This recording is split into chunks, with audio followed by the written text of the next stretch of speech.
Ahí estamos grabando.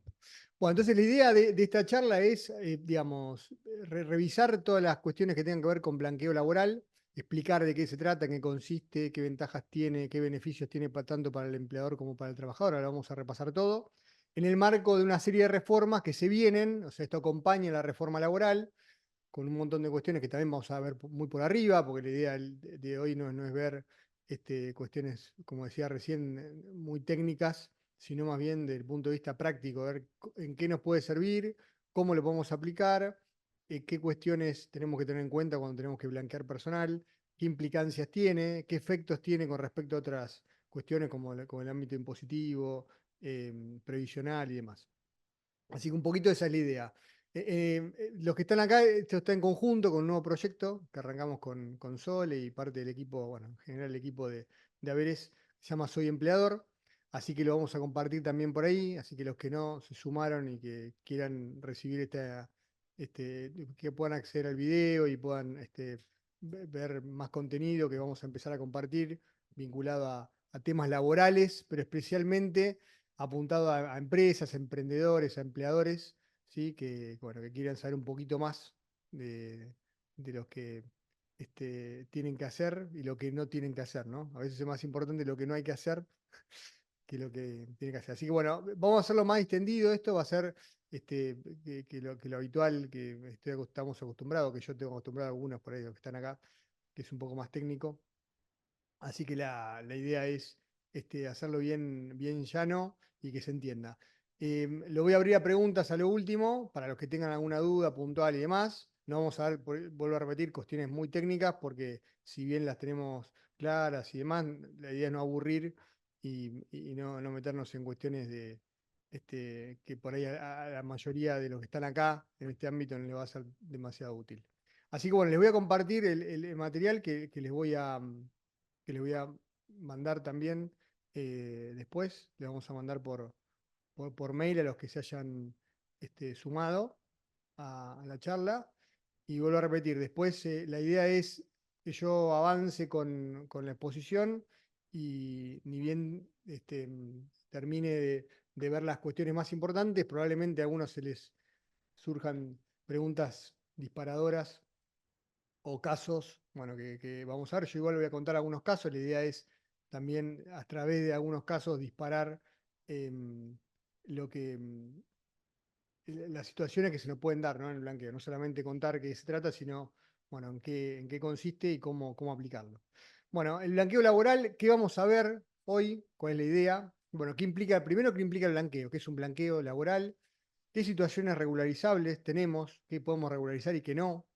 ¿Qué efectos tiene el blanqueo, más allá de que yo entre o no entre? En el caso que entre, ¿qué efectos va a tener tanto para los empleadores que entran al blanqueo, que blanqueen personal, que regularicen personal, como para las personas en cuanto a los beneficios para las personas que sean regularizadas, ¿no? Los empleados? ¿Qué costos tiene? Es decir, no es gratis, nada es gratis en la vida, ¿no? El blanqueo tampoco. Ha habido algunos que eran un poco mejores, ahora vamos a ver algunos antecedentes. ¿Quiénes son los excluidos que no pueden entrar al blanqueo? ¿Qué situaciones no están comprendidas, contempladas en el blanqueo y que no van a poder entrar? ¿Qué me conviene? Vamos a plantear también blanqueo moratorio en algunos casos. Esto también es relevante analizarlo en los casos donde yo podría optar por una u otra alternativa en diferentes situaciones. Ahora vamos a ver cuáles. Vamos a por lo menos plantear algunas situaciones que se nos pueden dar y cómo eso lo podemos aprovechar. Y vamos a ver algunos casos concretos, como dije, casos concretos puntuales o que pueden ser habituales. Y después vamos a abrirlo a preguntas, si alguno tiene alguna pregunta que pueda responder, y hacemos el cierre, ¿no? Para que esto quede un poco este, definido, por lo menos lo más importante. Bueno, ¿por qué un blanqueo? ¿Cuál es el objetivo de sacar un blanqueo? Como hacía tiempo que no se hacía, ahora vamos a ver que el último que se hizo grande fue entre el 2008 y 2010. Ahora después voy a contar un poquito. Bueno, ¿qué implica? ¿Por qué digamos, se hace? Bueno, en principio porque tenemos el 45% de los trabajadores en la informalidad. Si el 45% o están en negro directamente, básicamente la mayoría de este 45% está en negro, y además tenemos casos en los que existe empleo no registrado, ¿no? Después tenemos el 85% de esos que están, de los que están regularizados, los que están en blanco, el personal que está en blanco, y tenemos alrededor de 6,5 millones de personas que están registradas en todo el país. El 85% son pymes, ¿no? O sea, el 85% del empleo registrado privado del país lo generan las pymes. Y las pymes, yo siempre digo lo mismo, generan el 100% del trabajo no registrado, ¿no? Porque una empresa grande no se puede dar el lujo de tener personal no registrado, porque, digamos, no puede tenerlo por cuestiones, digamos, lógicas y además no solamente por conveniencia, sino por obligación, ¿no? Y además por la exposición que tienen, y además tampoco les es rentable, ¿no? Es más fácil que las empresas grandes tengan todos los trabajadores registrados y no que anden generando contingencias si les llega a pasar algo, ¿no? ¿Y en qué consiste el blanqueo? Bueno, básicamente es una amnistía, un perdón que se da a determinados contribuyentes, en este caso empleadores, para que puedan blanquear, regularizar el personal con costos muy bajos, ¿sí? Y en definitiva lo que se busca con el blanqueo es que esas personas que entren generen empleos registrados y que pase esa gente que está en la informalidad, pase a estar en la formalidad y pase a tener ART, pase a tener cobertura de salud, pase a tener seguro de vida obligatorio, pase a hacer aportes jubilatorios y contribuciones y pase a tener todos los beneficios del régimen de la seguridad social, es decir, asignaciones familiares, maternidad, subsidio por desempleo, etcétera, etcétera. O sea, hoy esta gente está fuera de todos estos beneficios. El objetivo es que aquellos empleadores que accedan a regularizar al personal, ahora vamos a ver qué beneficios tiene, le den estos beneficios a los trabajadores y pasen a engrosar la cantidad de empleados que hoy están registrados, ¿no? Bien, datos relevantes. Bueno, hoy hablábamos un poquito recién, ¿no? El 85% del empleo privado es pyme, ¿sí? Yo digo siempre, el 100% del empleo no registrado también es pyme, o sea, no hay empresas grandes o muy poquitas, muy residual, que tengan empleados no registrados o mal registrados. Hoy casi el 100% de los empleados que no están registrados, ese 45%, pertenece a pymes, ¿no? Y el 83% de las empresas pymes, o sea, de ese 85% de pymes, el 83% son empresas de menos de 10 empleados. Con lo cual, esto está apuntado justamente a las empresas pyme, que son las que tienen la mayoría, todo el personal negro, o la gran mayoría, ¿sí? Y además son las que generan el 85% del cual, de ese 85% del empleo registrado, el 83% la gran mayoría son empresas muy chicas de menos de 10 empleados. Fíjense, estos son datos del año 2022, ¿no? Ni siquiera tienen que ver con el gobierno actual, sino que fueron datos generados en el gobierno anterior. Y además, un dato que no es menor, el 47% de esas empresas pyme, ¿sí? Forman parte de la cadena de valor de las grandes compañías, con lo cual hoy las grandes empresas también se ven este, este, tocadas, ¿no? De alguna manera por esta regularización que va a implicar el blanqueo, ¿no?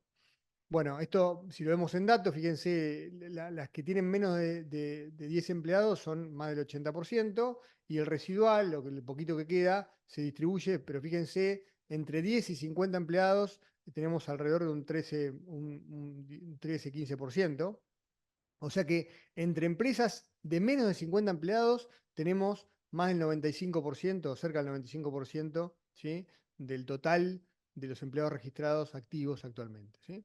Bueno, ¿cómo definimos para ver si somos pyme o no? Bueno, esto se los dejo acá, no se asusten con los datos, con los números, pero la idea es que puedan ver en definitiva, qué implica la condición de pyme. O sea, cuando yo paso a ser pyme o cuando yo estoy dentro de lo que se considera pyme. Fíjense, pyme serían las pequeñas, medianas y microempresas. O sea, micro, pequeñas y medianas empresas. Esa es la definición, ¿no? Micro, pequeñas y medianas empresas. El límite para considerarme dentro de lo que se conoce como pyme está dado por lo que está abajo, en la línea de abajo, que es la mediana tramo 2. O sea, vamos a ver, en caso de comercio, por ejemplo, si yo facturo más de 28.997 millones, 100.000, dejo de ser pyme, ¿no? Entonces, para ser pyme en comercio, tengo que facturar menos de 28.000 millones o casi 29.000 millones, ¿no? Es un número muy importante. Imagínense que, entonces, por monto de facturación, la mayoría, en base a lo que hablamos recién, son todas pymes, muy chicas, que siempre la mayoría va a estar por debajo de estos números, ¿no? Entonces, esto para tenerlo en cuenta, para entender que la consideración de pyme es un concepto que, que, que si bien aparentemente, según estos datos, tiene que ver con un monto de facturación muy alto, ¿no? En definitiva, también hay cuestiones que tienen que ver con la cantidad de empleados, ¿no? Porque digo, miren, la mayoría de las pymes, del ese 85%, el 90%, tienen menos de 50 empleados, ¿no? Así que a eso es a lo que apunta el blanqueo, es decir, que esas empresas chiquitas se animen a blanquear el personal. Y yo digo animen y no tanto, ¿no? Porque vamos a ver después que la AFIP estableció, o la ley de bases, ¿sí? Estableció además un régimen de denuncias que después de esto va a venir, ¿no? Van a ir a buscar a cazar en el zoológico, ¿no? Y ahora le voy a explicar por qué.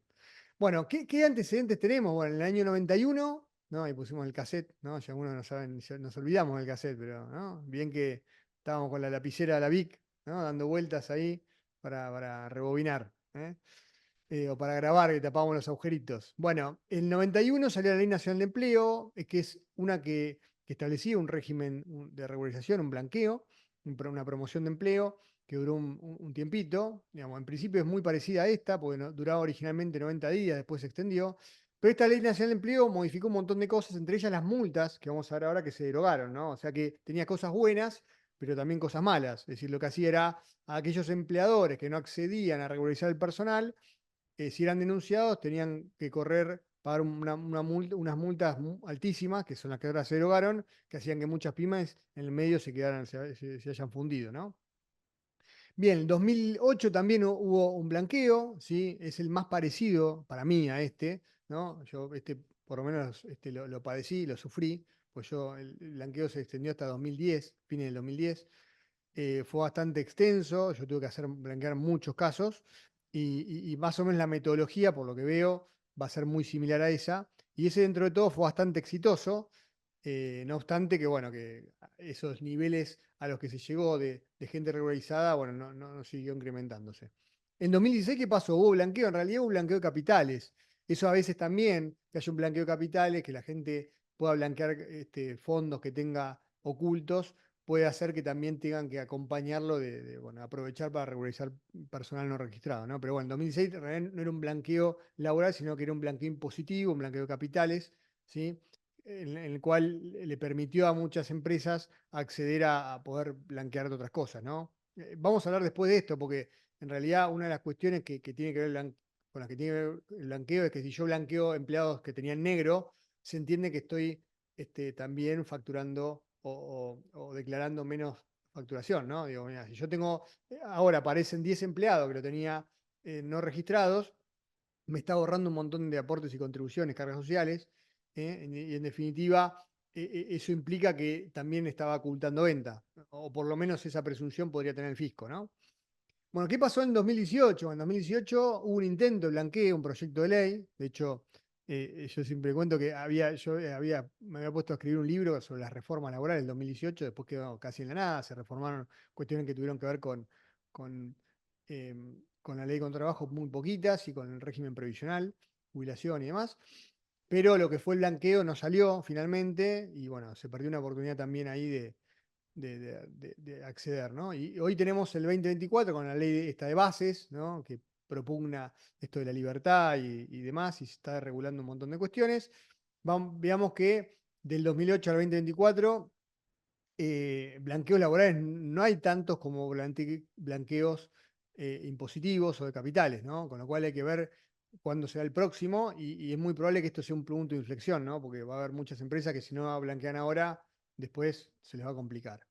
Bueno, esto está dentro del marco, como dijimos hoy, de la ley de bases, que lo que plantea es simplificar la registración laboral, bajar los costos laborales y la judicialidad, y generar el empleo, aumentar el trabajo registrado, y para eso recurre a varios esquemas. Primero, una modernización y una simplificación del régimen de registración. Hoy va a ser más fácil que uno pueda dar de alta un empleado con una serie de pasos y con 6, 8 datos ya puede dar de alta a un empleado. Después se derogan un montón de multas, con lo cual, para el que tenga empleados en negro, es más ventajoso o es menos peligroso entrar, porque digo, bueno, entro al blanqueo, pero sé que puedo sostener esa relación y que si tengo que despedir a alguien, en todo caso las multas no son tan gravosas. Entonces, ¿qué pasa hoy? Que muchas empresas no querían blanquear a empleados porque el costo, no solamente el costo laboral es muy alto, sino que las contingencias o que se pueden derivar a un juicio o los costos que pueden implicar en caso de un despido eran muy altos, ¿no? Ahora vamos a explicar un poquito en qué consistía esto para entender qué es lo que cambia y qué tenemos que tener en cuenta ahora y por qué yo digo que después del blanqueo se va a venir un poco pasar el rastrillo y la FIP, el Ministerio de Trabajo y demás van a salir a buscar a los que no hayan entrado y que tenían que entrar, ¿no? Bueno, esto está de la mano del blanqueo, si no sirve de nada hacer un blanqueo si yo no trabajo en bajar los costos laborales, creo que acá falta mucho por hacer, ¿no? Creo que lo que estaba en el DNU era muy interesante que hubiese salido, pero bueno, quedó menos de una tercera parte de lo que estaba en el DNU, y ahí en el DNU había muchas cuestiones que bajaban el costo laboral, es decir, aportes, contribuciones a los sindicatos, ¿no? Bueno, esto de modernizar y liberar un poco el mercado laboral para que sea viable un blanqueo y sea exitoso, ¿no? Bueno, y acá el tema de las multas. ¿Por qué lo quiero traer un poco acá? Porque una de las cuestiones que hacían complejo que las empresas quieran regularizar empleados era que estaba la Ley Nacional de Empleo que establecía multas. A ver, si yo tenía un trabajador que estaba con la relación vigente, pero que o no lo había registrado, esto estaba en el artículo 8, no estaba registrado, o que yo lo había registrado pero mal, ¿no? Lo registré con una fecha posterior a la que realmente había entrado a la empresa, o lo tengo dado de alta, pero con una jornada declarada inferior a la real, hace 8 horas por día y yo lo tengo blanqueado por media jornada. Bueno, estas situaciones, ¿qué pasaba? Bueno, la ley le daba la potestad o la posibilidad al empleado de que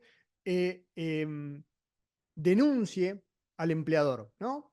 Y en esa denuncia tenía que no solamente denunciar al empleador y decirle, intimarlo a que lo regularice, así que lo blanquee, sino al mismo tiempo tenía que mandar ese mismo telegrama, esto se hacía por un telegrama, gratuito obviamente, ¿no? Para la empresa, digamos, ya contestar una carta de documento sale un montón de plata, el empleado, esto es gratuito, esto de hecho estaba en la ley de 23789, que es la ley de telegrama obrero, gratuito, ¿no? Entonces el telegrama ese no tenía costo, y al mismo tiempo tenían que mandarle un telegrama a la FIP avisándole, ¿no? Que ese empleador estaba incumpliendo la registración. Entonces, que la empresa, ¿qué podía hacer? O regularizar la situación, y esto implicaba, digamos, no era un tema menor, pagar los aportes y contribuciones por todos los meses, por todos los años que había estado mal registrado, ¿sí? Con más los intereses, ¿no? Una fortuna, o podía decir, mira, no, niego todo, no regularizo, ¿no? Y el empleado hacía juicio. Bueno, esto hizo que se fomente, si los abogados laboralistas se agarraron de esto y empezaron a hacerse plazos fijos, ¿no? Demandando a empresas a través de los empleados, ¿no? ¿Por qué? Porque esas multas no iban al sistema de la seguridad social, no era que se castigaba al empleador, pero de alguna manera eso iba al sistema jubilatorio, sino lo que se hacía es cargar esa multa sobre el empleador, que la tenía que pagar el empleado, y obviamente acá cobraba también el abogado laboralista, porque no nos olvidemos, acá al abogado le regulan un 20% más o menos cuando en el juicio, pero también en general todos, o la mayoría, y si no más, pactan, hasta la ley dice que se pueden pactar hasta un 20% se llama pacto de cuota litis por fuera, o sea que básicamente cobran un 40% de lo que se demande. Entonces, el interés de los abogados, ¿no? O por eso están tan preocupados porque se derogaron estas multas, tenía que ver con que ellos llevaban un 40% de todas estas multas, que lo que hacían era castigar al empleador que no regularizaba, que tenía a los empleados deficientemente registrados. ¿Sí? Voy a subir un poquito el volumen. Cualquier cosa me dicen si está muy fuerte o se escucha bien. Bueno, en definitiva, esto es lo que se derogó, ¿no? Yo lo que digo es, bueno, esto quedó sin efecto, todas las multas, o sea que esto quiere decir que los empleados ya no pueden denunciar más. No, no, lo que quiere decir es que si hay un empleado que me denuncia a mí, ya estas multas ya no va a tener tanto atractivo para el empleado denunciar, ¿sí? O no va a generarse esa industria del juicio que quiso que se fundan un montón de empresas. Porque ¿qué pasaba?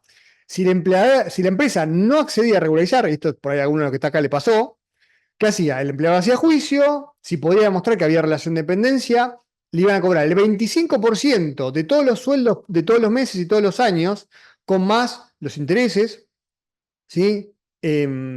Por todo ese periodo. Y además tiene que pagar todas las indemnizaciones por despido, ¿no? Porque generalmente los empleados, si no, no accedía a regularizar, se consideran despido. Entonces, era indemnización por antigüedad, indemnización por omisión de preaviso, integración me despido, y además le correspondían todas estas multas, ¿no? Y además, digamos, después venía la FIP atrás y te decía, bueno, y además, como vos tenías este empleado en negro y en el juicio salió que el empleado era empleado de relación de dependencia, me debes los aportes y las contribuciones con malos intereses por todos los meses, más la multa por omisión de tributo del 40%. Una cosa, una locura. Entonces, esto hizo fundir literalmente a millones de empresas, ¿no? Esto es la parte que no se cuenta, ¿no? Porque, digamos, los que digamos, hablan de estos temas en general están del otro lado, ¿no? Bueno, entonces, esta es la situación, ¿no? Hoy, ¿qué pasó con estas multas? Se derogaron. Entonces, esto es un visto bueno para las empresas. Y bueno, no tenemos mala multa, pero ojo, antes el empleado tenía que mandar un telegrama, ahora la denuncia la va a hacer igual el trabajador, pero lo va a hacer por un medio electrónico, es decir, a través de la FIP, a través del Ministerio de Trabajo local o la Secretaría de Trabajo en Cava, dependiendo de la provincia que estén, en Provincia de Buenos Aires, Ministerio de la Provincia de Buenos Aires, o a través del Ministerio de Trabajo Nación, el trabajador va a tener la posibilidad de denunciar cuando está mal registrado, denunciar que está en negro, y automáticamente por medios digitales estos organismos se van a enterar de que el empleado está registrado. Entonces, ojo que el empleado sigue teniendo esa potestad de denunciar y ahora lo va a hacer más ágil porque ya no tiene que mandar un telegrama. Antes la requisora, el empleado mandaba el telegrama intimando al empleador, con lo cual se exponía al empleador directamente. Entonces, algunos por ahí no querían pasar por esto. Ahora directamente la denuncia va a ir a canalizarse a través de la FIP, a través del Ministerio de Trabajo.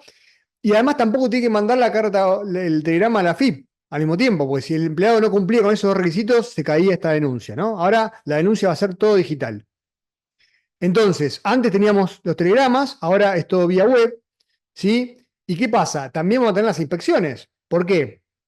Porque lo más probable es que una vez que termine el blanqueo, la FIP pase el rastrillo, ¿sí? El Ministerio de Trabajo Nación, y seguramente van a empezar a ir a buscar a aquellos empleadores, ¿sí? Que no regularizaron. Y ojo que hoy la FIP tiene un montón de información. Tiene información, no solamente la facturación, el IVA, ganancias, ¿no? Sino que tiene las presunciones de los indicadores mínimos de trabajadores. Lo comento rápido. Los indicadores mínimos de trabajadores son índices que elaboraron la FIP junto con todos los gremios, donde dicen más o menos, por ejemplo, en la construcción, cuántos empleados tiene que haber, obreros, por metro cuadrado. Cuánto en un supermercado, cuántos empleados tengo que tener también por metro cuadrado. Y así, en función de cada actividad, en base a los clientes, en base a los pacientes, en un estacionamiento, en base a los autos, bueno, en fin, todas las actividades tienen un valor de referencia. Por ejemplo, no sé, en un restaurante, en base a la cantidad de cubiertos que tiene que tener mínimo X cantidad de empleados. Entonces, van a ir a machear, ¿sí? Linkear la empresa y ver cuántos cubiertos tiene, por ejemplo, qué facturación tiene, y va a inferir que esa empresa tiene que tener X cantidad de empleados y va a pedir la regularización, ¿no? Esto es lo que va a empezar a pasar, además de las denuncias que van a venir por lado de los trabajadores. Esto es lo que pasaba antes. Es más, la tenían más fácil, ¿no? O bueno, o se le hicieron más fácil el último tiempo. Esto era un sistema que tenía FIP, donde el empleado esa carta documento, el telegrama que tenía que mandar, la escaneaba y la mandaba por la web de AFIP, ¿no? Ponía una serie de datos, subía el archivo escaneado, ¿sí? Y le llega a la FIP. Ahora directamente ni eso. Hoy este sistema ya la FIP lo descontinuó, ¿sí? Y dijo, miren, va a quedar solamente para consultar los casos anteriores a la ley de bases, pero a partir de ahora van a tener un sistema online para poder denunciar. Bueno, vamos a meternos ya en el blanqueo, ¿no? Está en la ley de bases, capítulo 4.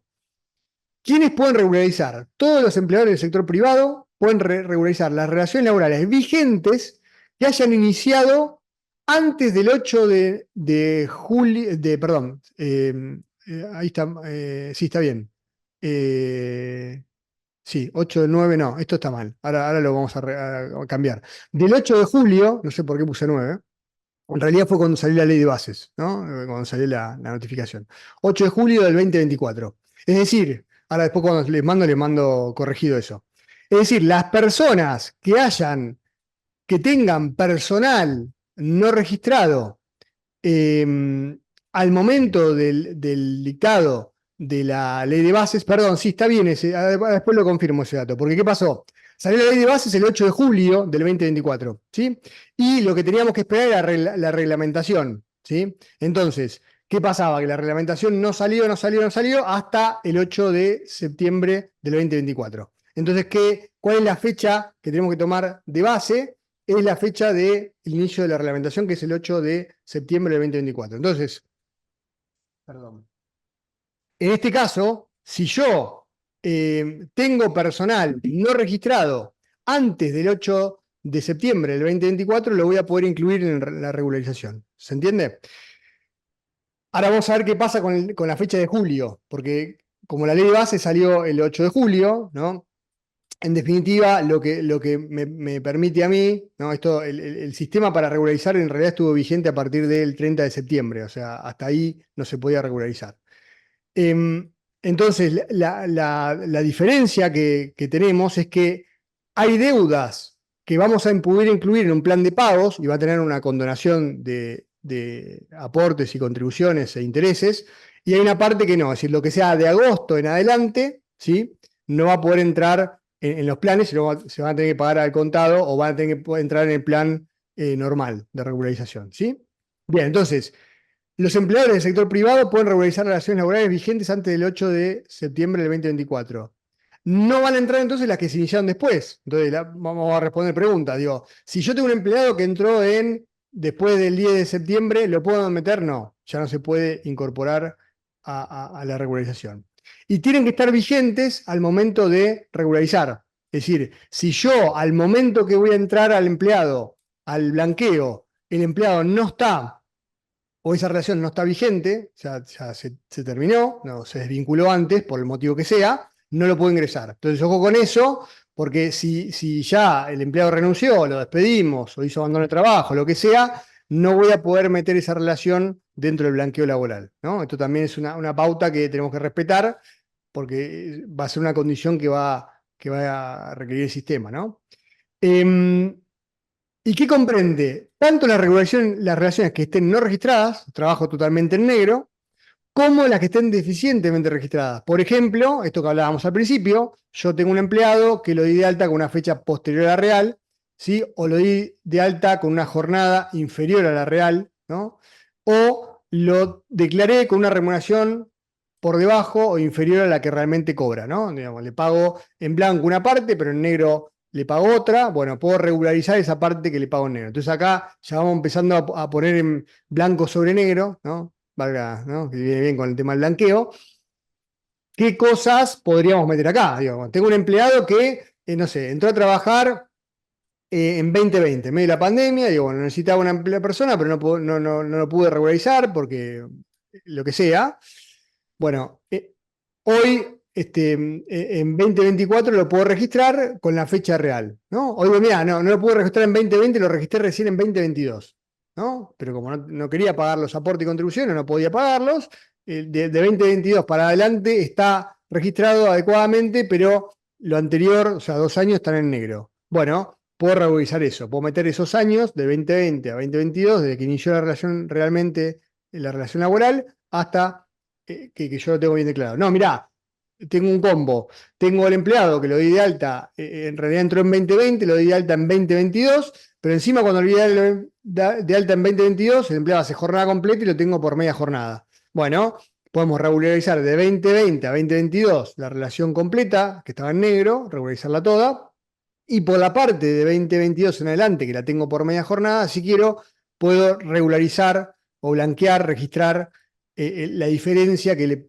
paga en negro. Esto, a ver, entendiendo que, primero, el trabajo no se presume gratuito, no existe nadie que esté registrado por media jornada y en realidad trabaje jornada completa y no cobre por fuera en negro, ¿no? Entonces, esto el fisco lo sabe y está contemplado. Entonces, yo lo que puedo hacer es blanquear esa parte que le estoy pagando en negro, porque claramente yo lo puedo tener registrado por media jornada al empleado, pero si hace jornada completa le voy a tener que pagar por fuera, ¿no? Esa parte.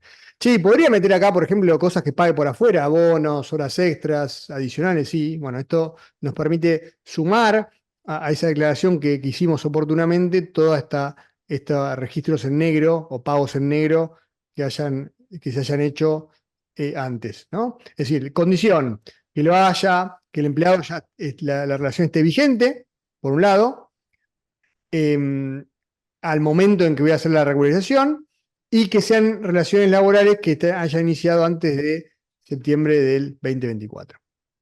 ¿Qué efectos tiene? Primero, la extinción de la acción penal. Si yo tenía un juicio, ¿no? Incluso con los directores, penal, ¿no? Yo he tenido casos de que entran a penal tributaria. ¿Por qué? Porque los montos son muy bajos. Hoy, por no haber pagado aportes o contribuciones por un mes, hay empresas que entraron en la FIP hizo una denuncia penal. Eso va al foro penal, policía o todo un tema, porque tiene penas que incluyen prisión, ¿no? Bueno, todo eso se extingue la acción penal, o sea, desiste, ¿sí? El fisco y la justicia en perseguir a esas personas que tengan una denuncia penal vinculada con registración defectuosa o no pago de aportes y contribuciones de empleados mal registrados. Después se perdonan, se condonan las infracciones, multas y sanciones. O sea, cualquier multa que yo haya tenido por omitir registración, por sanciones que tengan que ver con no haberme inscrito como empleador o falta de registro como empleado, de empleados o lo que sea, o tenerlos en negro o mal registrados, se perdonan todas. Además, se le da la baja del registro Repsal. Repsal es el registro de empleadores con sanciones laborales. Esto para muchos es importante porque los que están en Repsal es como una lista negra que no les deja, por ejemplo, licitar con el Estado o no les deja trabajar con determinadas compañías, porque las compañías piden que esté fuera como un veraz laboral, ¿no? Bueno, esta cuestión, también el hecho de regularizar las relaciones laborales siempre y cuando regularicemos todas las relaciones laborales que estén incluidas en el Repsal, por las que hayamos quedado incluidos en ese registro, y paguemos la multa del Repsal, automáticamente nos borran de la lista y quedamos sin antecedentes, ¿no? Y después se perdona el capital e intereses por aporte y contribuciones. Todo, bueno, hubiese sido buenísimo que sea todo, pero esto va a depender del tipo de empresa. Si soy microempresa, si soy pequeña, mediana empresa, si soy gran empresa, ¿no? Vamos a ver que la regularización alcanza a todos, la condonación alcanza a todos los casos, pero el porcentaje que me perdonan va a ser mayor para las microempresas, las más chiquitas, y las entidades sin fines de lucro, y un poquito más alta para el resto. ¿Qué multas me sacan? Todas estas. La ley tributaria, ¿no? La de procedimiento tributario, todas las leyes que tienen que ver con registración que me pudo haber puesto el Ministerio de Trabajo de la Nación, la FIP, multas por la ley de riesgo del trabajo, multas por lo que dijimos recién, la penal tributaria, ¿no? Y multas por el Plan Nacional de Empleo, es decir, esto que cuando viene el Ministerio de Trabajo de la Nación y me hizo una regularización y bueno, me fijó una audiencia y bueno, fuimos a la audiencia, pagamos la multa, pero la relación quedó mal registrada. Todo esto se perdona y se borra el antecedente. ¿Quiénes no pueden entrar al blanqueo? Personal de casas particulares. Esto es histórico, nunca entró el régimen de casas particulares. En este blanqueo tampoco. O sea, si yo tengo una persona de casas particulares, ¿sí? A nombre mío, no puedo incluirlas en el blanqueo, ¿sí? Ahora, por ejemplo, les voy a contar un caso. Un caso de, a ver, y esto tiene que ver con la ley, digamos, está avalado por la ley. En el caso que yo tenga personal de casas particulares que además trabaja en la empresa del dueño, o sea, trabaja en la casa del dueño de la empresa y trabaja en la empresa digamos, de que es dueña la persona, la ley 26844, la ley de casas particulares, el régimen de personal de casas particulares, dice que yo lo tengo que tener registrado en la empresa.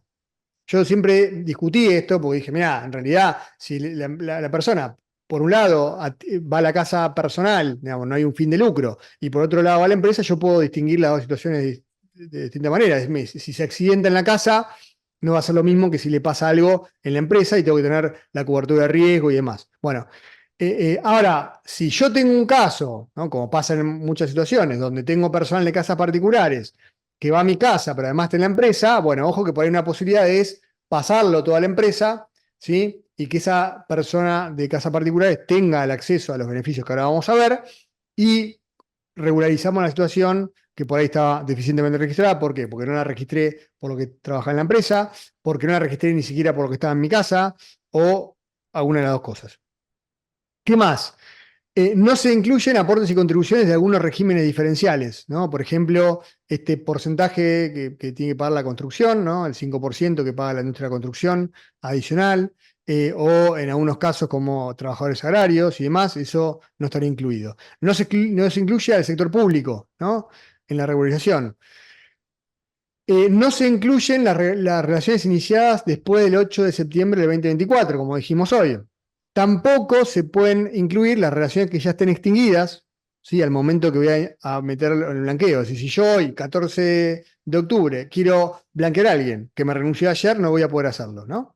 Y tampoco, y esto ya vamos viendo hasta cuándo dura el blanqueo. Bueno, en principio las normas dicen, la ley de base dice que son 90 días, esto se cumple el 24 de diciembre del 2024, ese es el momento en el que terminaría. O sea, fíjense que tenemos poco más de 2 meses, ¿sí? Para hacer la regularización.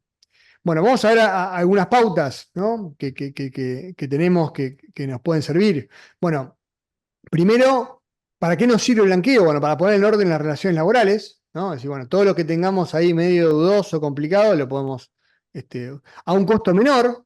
¿Por qué? Y porque si yo quisiera regularizar esas relaciones hoy, tendría que pagar los aportes, las contribuciones completas, con más las multas y los intereses, ¿no? Hoy vamos a ver que eso baja mucho. Y después, lo que yo llamo el candado fiscal, ¿no? ¿Por qué? Y porque la AFIP, primero, no me va a preguntar ¿por qué no lo tenía registrado? No le interesa. Mientras que yo regularice al empleado, no me va a preguntar nada, ¿no? Esto como el blanqueo impositivo con el blanqueo de capitales. Mira, no te preguntan de dónde trajiste la plata. Vos ponela y suficiente, ¿no? Y hacemos borrón y cuenta nueva. Que esto es lo que es el blanqueo. Es decir, mira, yo cierro los ojos, no te pregunto de dónde la trajiste, vos ponela arriba de la mesa y somos amigos de nuevo, ¿no? Esto es lo mismo. Blanqueo a las personas, las regularizo, empiezo a pagar, obviamente, los aportes, esto lo que tener en cuenta, es decir, esto implica, ¿no? Esto que tampoco se dio en este blanqueo, que es no se da un beneficio a aquellos que regularicen, como por ejemplo reducir las contribuciones patronales durante un tiempo determinado, como pasó en otros blanqueos, ¿no? Durante un año, 2 años, sino que directamente cuando el primer mes, y ahora vamos a ver que a partir de agosto ya tengo que pagar los aportes y contribuciones completos, ¿sí?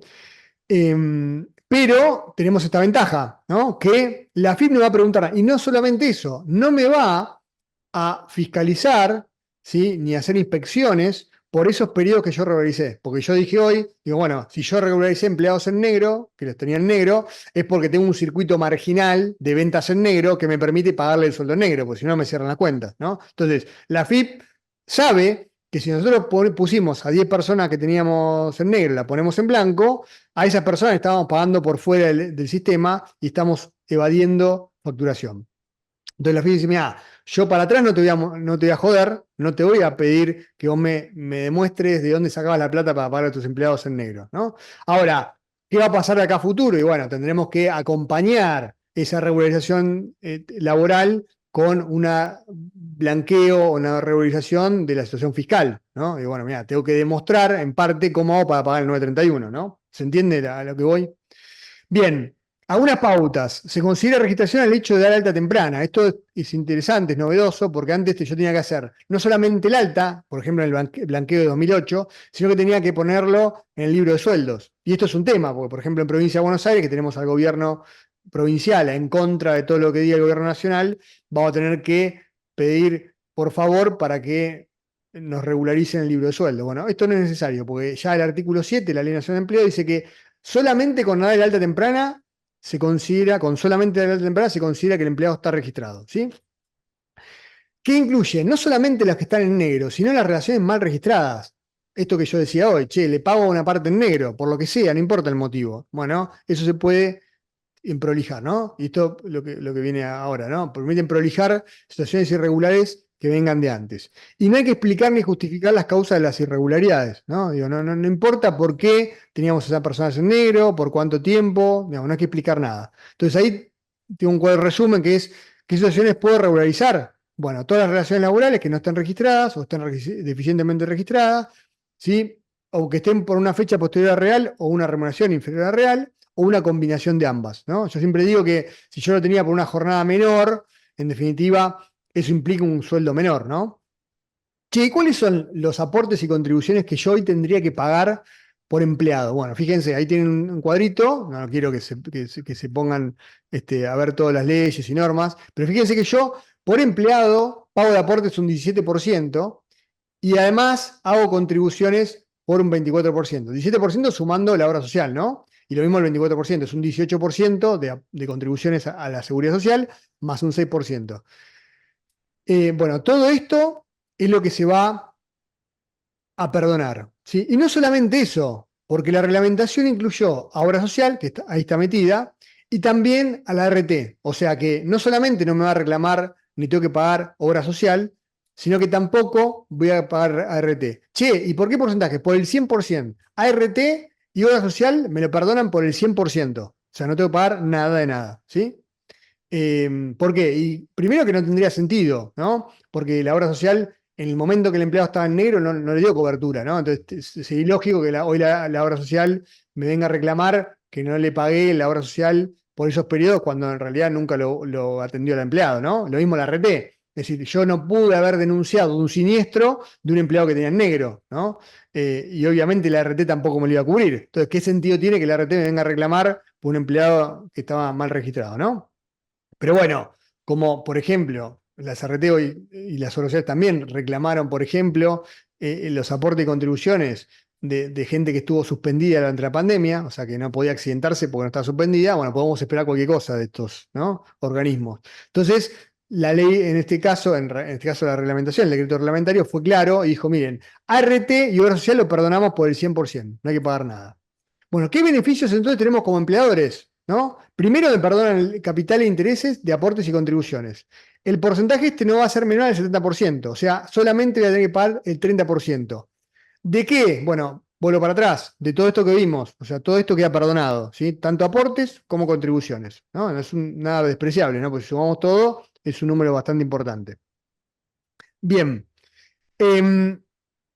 todos los empleadores, pero según el tipo, ¿no? Entonces acá vemos cuáles son los tres tipos de empleadores que vamos a poder distinguir. Primero las MIPYME y entidades sin fin de lucro, las micro, ¿sí? Pequeñas, micro y pequeñas empresas. Y después entran las medianas, ¿sí? Y el resto. Las MIPYME van a tener una condonación del 90%, ¿sí?, de la deuda de aportes y contribuciones. O sea, solamente ha de pagar el 10% de todo lo que se haya generado a raíz de esa falta de regularización. Las medianas van a tener que pagar solamente el 20% y el resto de las empresas, las grandes para arriba, van a tener que pagar el 30%, ¿sí?, de lo que se genere como deuda de aportes y contribuciones. Sí, ¿cómo lo podemos pagar? Bueno, también va a depender del tipo de empresa. Las micro y pequeñas empresas van a tener una cantidad de cuotas, hasta 28 cuotas, y un pago a cuenta del 15%.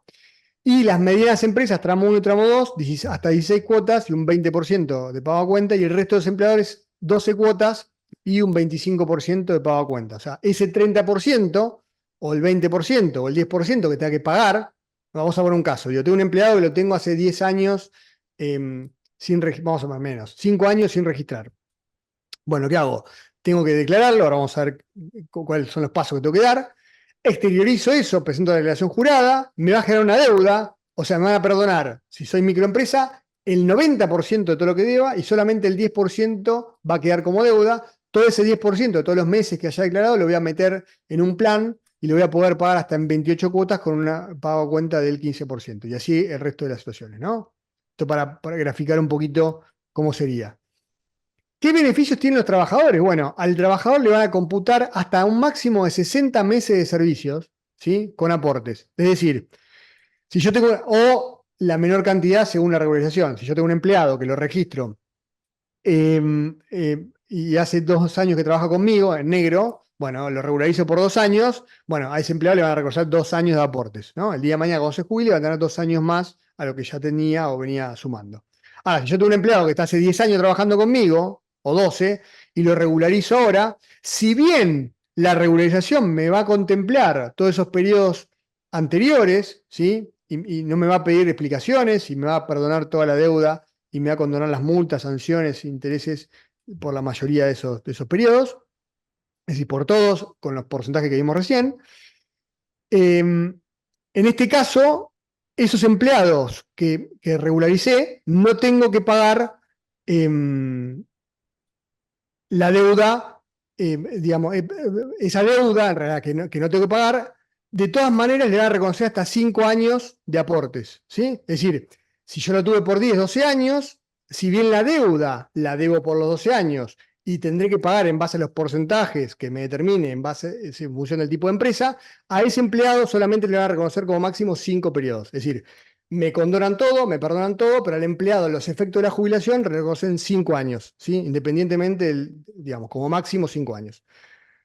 Lo positivo de esto es que por lo menos el empleado va a tener esos 5 años de aporte que va a poder sumar a los efectos de llegar a los 30 años que necesita para acceder a la jubilación. Entonces, esto a los efectos de la PBU, la prestación básica universal, y la prestación por desempleo. Es decir, el día de mañana, cuando o se queda desempleado, esos 5 años se van a tener en cuenta y va a poder cobrar la prestación por desempleo, que hoy no la podría cobrar estando en negro. Y los meses esos no se consideran para la prestación compensatoria, esto que, bueno, no voy a explicar eso porque vamos hasta mañana, y ni la prestación adicional por permanencia, ¿sí? Bueno, y ahora quiero hablar un poquito de la moratoria, porque ¿cómo se toca esto con la moratoria? Bueno, yo puedo tener un caso, vamos a poner un caso bien práctico, así ya nos metemos con los casos. Digo, ¿qué pasa si yo tengo una inspección de AFIP, por ejemplo, y me relevaron a 2 empleados, 3, 5 empleados, vamos a poner 2, ¿no? Para así hacemos una y una. Pero, ¿qué pasó? Hay un empleado que hoy lo tengo vigente, ¿sí? O sea, me hicieron, vamos a suponer que me hicieron una inspección el año pasado, ¿no? A mediados de año, y esas personas, yo, digamos, cuando me vinieron cuando me hacen la inspección el Ministerio de Trabajo de Nación, por ejemplo, o la FIP, yo accedo a regularizar, lo doy de alta, pero no pagué nada para atrás. No rectifiqué la declaración jurada. Bueno, yo hoy tengo a la FIP que me viene y me reclama los aportes y contribuciones por esos periodos. Bueno, yo ahí tengo la opción. Digo, che, tengo 2 empleados que me detectaron en negro, ¿no? Yo los tuve que dar de alta, pero los di de alta, supónganse, cuando vino la FIP. Digo, che, y si la FIP vino, vamos a poner en febrero de este año, ¿no? Yo los empleados tenía dado de altas a mediados de año. O sea, a mediados del 2023 di de alta a 2 empleados en negro. Perdón, no los di de alta. Y tomé 2 personas en negro, sin registrar, no las registré. En febrero viene a FIP y me hace una inspección. Yo tenía esos 2 empleados en negro. Me releva el personal y me detecta esos 2 empleados en negro. Y ahora tengo que decidir qué hago. Yo dije, bueno, los di de alta porque la FIP me intimó, pero no pagué los aportes y contribuciones desde la fecha que ellos denunciaron, porque a ver, cuando viene la FIP, le hace el reglamento, lo mismo puede pasar con el Ministerio de Trabajo, hoy Secretaría de Trabajo Nación, les pide los datos de los empleados, le dice, bueno, a ver cuándo entraron, la fecha de ingreso, la remuneración, categoría, jornada que cumple, etcétera, etcétera. Lo que más le interesa a la FIP es la fecha. Me dice, bueno, usted no tiene dado de alta a los empleados. Y esto lo que hacen muchos es, bueno, lo doy de alta ahora, pero no voy a pagar aportes y contribuciones para atrás. O lo doy de alta con la fecha que me denunciaron, ¿sí? Antes de la audiencia que me fija la FIP o el Ministerio, pero no pagué todavía los aportes y contribuciones. Bueno, ¿qué puedo hacer? Yo pude haber entrado a la moratoria o pude haber especulado con que salía el blanqueo y digo, bueno, mira, lo meto en el blanqueo. Ahora, ¿qué pasa si yo tengo uno de esos 2 empleados que ya no está más? Bueno, por ese empleado que no está más, no voy a poder entrar al blanqueo, porque la condición es que la relación esté vigente al momento que yo voy a hacer la regularización. ¿Se entiende? Que voy a acceder al blanqueo. Entonces, hay uno que lo puedo mandar por la moratoria y otro que lo voy a poder entrar al blanqueo. ¿Se entiende? Entonces puedo disociar, ¿sí? Y ingresar en el blanqueo lo que entra con las condiciones del blanqueo, que son mucho más beneficiosas, y el resto meterlo en un plan. Bueno, ahí tienen las condiciones de la moratoria, para los que no la conocen. Hoy el cuarto tramo, ¿no?, del plan de facilidades ya tiene hasta hoy, para tener una condonación de interés hasta el 40%, ya a partir de en adelante la reducción es menor, ¿no? Así que no se enteró, bueno, tiene un ratito de lo que queda el día. Y acá, como en función también del tipo de empresa, si me adhiero al plan, voy a tener un porcentaje de pago a cuenta o la condonación según esto que habíamos planteado, ¿no? Bien, pasos a seguir para terminar ya con un poco la charla, que la idea mía era que dure 1 hora, así que más o menos estoy en tiempo. ¿Qué tengo que hacer entonces hoy? Bueno, primero relevar las situaciones que tenga mal registradas. Empleados en negro, ¿sí? O casos donde yo tenga que prolijar algo. Digo, le estoy pagando en negro una parte del sueldo, declaré por jornada, por media jornada y está por jornada completa. Bueno, en fin, o tengo parte y parte. Tengo parte que el empleado estuvo en negro totalmente, y después lo registré, pero por menos horas de las que van. Bueno, hacer, digamos, ese relevamiento para los casos que tengo.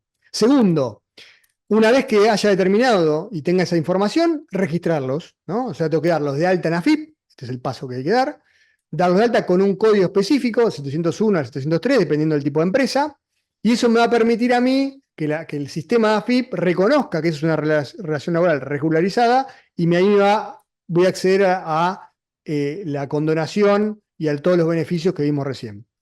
Y una vez que lo di de alta, ya terminó. No, pará, tenés que presentar todas las declaraciones juradas mes por mes donde el empleado tendría que haber estado y vos no lo sumaste, ¿no? Che, digo, pero yo tenía un empleado que estaba a media jornada y está el empleado. Bueno, pero ¿qué pasa? Vos lo regularizaste por una remuneración inferior. Entonces lo que vas a tener que hacer es rectificar esa declaración jurada y ponerle a esa relación laboral el sueldo que faltaba, ¿no?